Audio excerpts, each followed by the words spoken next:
जय हिंद साथियों। आज हम लोग इस वीडियो के माध्यम से जानने का प्रयास करेंगे दाखिल खारिज को लेकर के कि जितना पिछले कई सालों से जितने भी दाखिल खारिज नहीं हो पाया है वो अभी फिलहाल नहीं होगा, और जितने नए लोग सोच रहे हैं कि अगर अभी आवेदन करें और मेरा फिलहाल अपने समय अनुसार जो भूमि राजस्व विभाग से आदेश आया है कि 31 मार्च तक आपका आवेदन का निपटारा कर दिया जाएगा, तो ये काम नहीं होगा। क्यों नहीं होगा? इसके पीछे कुछ कारण है। क्योंकि जब से इस सिस्टम मोटेशन को लेकर के पड़ा हुआ है, तब से कहीं न कहीं सभी जनता को परेशानी आ रही है। क्योंकि सभी जनता, रैयत, पब्लिक जो भी है, अपने आवेदन को लेकर, अपने म्यूटेशन को लेकर के कार्यालय का चक्कर अभी भी लगा रहे हैं, क्योंकि उनको पता नहीं है कि काम हो रहा है कि नहीं हो रहा है, और वो अनजान में कार्यालय का चक्कर काट रहे हैं। तो मैं आज आपको बता दूं कि अब आपको चक्कर काटने की आवश्यकता नहीं है। कुछ समय तक अगर कहा जाए तो 1 महीना भी अगर कहा जाए, 1.5 महीना भी कहा जाए, तो इसमें कोई गलती नहीं है। क्योंकि इसका मेन मुद्दा है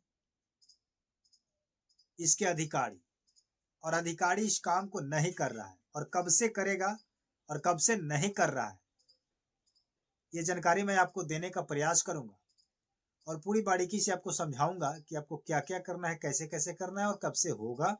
इसलिए ताकि आप जान करके आप बेकार का, बेमतलब का परेशान न रहें और इधर उधर भागा दौड़ी ना करें। समझे? सावधान रहें, सतर्क रहें, और जैसे अपडेट आएगी, जैसे आदेश आएगी, उसको भी बताया जाएगा। तो चलिए वीडियो को स्टार्ट करते हैं, लेकिन आपसे रिक्वेस्ट करेंगे कि आप हमारे चैनल पर अगर नए हैं तो चैनल को सब्सक्राइब करके बेल आइकन को प्रेस कर लें।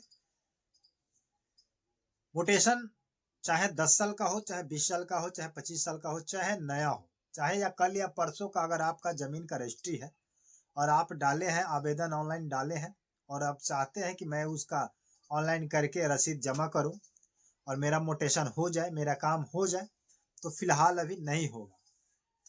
क्योंकि पिछले 7 फरवरी से, कब से?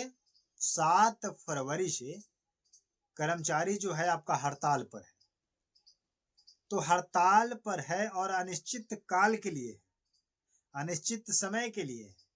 इसका कोई लिमिटेशन नहीं है कि 1 महीने रह सकता है, 2 महीने रह सकता है, कि 3 महीने रह सकता है, या 6 महीने रह सकता है। इसका कोई गारंटी नहीं है। क्योंकि जो अपडेट्स आया है, आप स्क्रीनशॉट पर देख सकते हैं, इसमें लिखा गया है कि कर्मचारी का 17 मांग है, 17 ऐसे मांग है जिसको अगर पूरा नहीं किया जाता है तो कर्मचारी जो है अपने ड्यूटी पर, अपने काम पर वापस नहीं आएंगे, वो हड़ताल पर रहेंगे, धरने पर रहेंगे। यह स्पष्टता इसमें लिखा गया है, और ये चीज राजस्व विभाग को पता है कि उनके कर्मचारी हड़ताल पर है। लेकिन वो क्या आदेश दे रहे थे? कल के वीडियो में आप लोग, मेरे ही वीडियो में इसकी छोटा क्लिप आप लोग देखे होंगे, जिसमें विजय कुमार सिन्हा जी आदेश दे रहे हैं कि 31 मार्च तक सभी मोटेशन सुधार का, जमाबंदी सुधार का, परिमार्जन का काम क्या किया जाएगा? समाप्त कर दिया जाएगा, और 1 अप्रैल से हम अपना एक्शन मोड में आ जाएंगे। 1 तारीख से आपका दूसरा काम होगा अप्रैल में।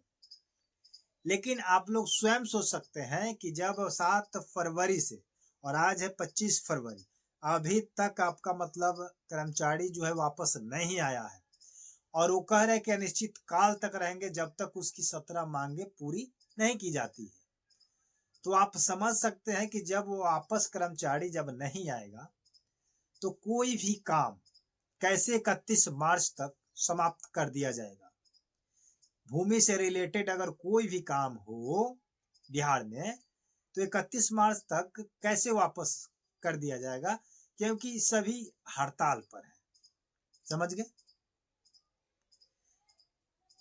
तो अगर आप चाहते भी होंगे कि अभी हम ऑनलाइन करा करके काम करा लें तो नहीं हो पाएगा, क्योंकि मोटेशन के लिए या परिमार्जन के लिए वर्कर काम जो कर्मचारी करते हैं वही सेटिस्फाइड करते हैं, अपना साइन सिग्नेचर करते हैं और उसको क्लियर करके सीओ के पास भेजते हैं कि ये जमीन सही है, ठीक ठाक है, इसका मोटेशन हो जाना चाहिए और इसकी जांच हमने की है, समझे कि नहीं। उसका सत्यापन कर्मचारी ही देता है। और जबकि कर्मचारी हड़ताल पर है तो सत्यापन सीओ को कहाँ से मिलेगा, तो सीओ तो सत्यापन करेगा नहीं और सत्यापन मिलेगा नहीं तो सीओ उसको मोटेशन करेगा नहीं, समझे कि नहीं। तो कहीं ना कहीं आपका काम अभी फंस चुका है और चाह कर भी आप काम नहीं करा सकते हैं। इसलिए आपसे रिक्वेस्ट है कि जितने भी रैयत अगर दौड़ते हैं, चक्कर काट रहे हैं, प्रत्येक दिन जा रहे हैं, तो जाना बंद कर दीजिए, क्योंकि अभी हड़ताल पर है लोग और कुछ काम नहीं है। इस पर कोई बिहार सरकार चाहे भूमि राजस्व विभाग के मंत्री विजय कुमार सिन्हा जी जो है, इस पर कोई अभी तक आदेश नहीं दिए हैं कि उनकी मांगे पूरी की जाएगी या नहीं की जाएगी, या आप लोग को वापस आ जाना चाहिए या नहीं आना चाहिए। सीधे आदेश है कि 31 मार्च तक समाप्त हो जाना चाहिए और उसके बाद से 1 अप्रैल से हमारा नया काम, नया सिस्टम चालू होगा। तो देखिए कहाँ तक ये काम आपका चालू होता है, क्योंकि जब तक वापस नहीं आएगा लोग तब तक काम नहीं हो पाएगा। तो इसमें पब्लिक का घाटा है, पब्लिक का परेशानी है, क्योंकि जितना लेट होते जाएगा उतना उसमें प्रॉब्लम है और आप अपना सब कुछ छोड़ छाड़ करके इसी में फंसे रहेंगे तो आपका लॉस हो रहा है। बट इसको गवर्नमेंट अपने सीरियसली वे में नहीं ले रहा है कि इस पर क्या विचार करना चाहिए, क्या करना चाहिए। अगर लोग हड़ताल पर जा चुका है या जा रहा है तो इन लोगों को आप क्या कीजिए कि हड़ताल पर रहने दीजिए। एक काम कीजिए ना, नया क्या कीजिए कि नया वैकेंसी निकाल दीजिए और नए नए जितना बेरोजगार व्यक्ति हैं उनको भर्ती कर लीजिए और उनसे नए काम कराइए। काम स्टार्ट हो जाएगा आपका। जितने लोग हड़ताल पर हैं उनको छोड़ दीजिए, अपने पता चल जाएगा कि हड़ताल पर जाएं या नौकरी छोड़ें, क्योंकि नए जब भर्ती लीजिएगा तो नए को तो ड्यूटी चाहिए, तो नए को जब ड्यूटी मिल जाएगा तो बाद बाकी जितने लोग हड़ताल पर साइड हो जाएंगे, है कि नहीं। और इनकी जो 17 मांगे हैं पूरी हो जाएगी, अपने आप पूरी हो जाएगी, और नहीं तो 17 मांगे उनकी पूरी की जाए और अपना काम कराया जाए। तो कहीं ना कहीं गवर्नमेंट इस पर क्या विचार करती है, जैसे आगे नोटिस आता है, आदेश आता है, इस पर विचार किया जाएगा। मिलते हैं नए वीडियो के साथ, नए अपडेट के साथ, तब तक के लिए जय हिंद, जय भारत, धन्यवाद।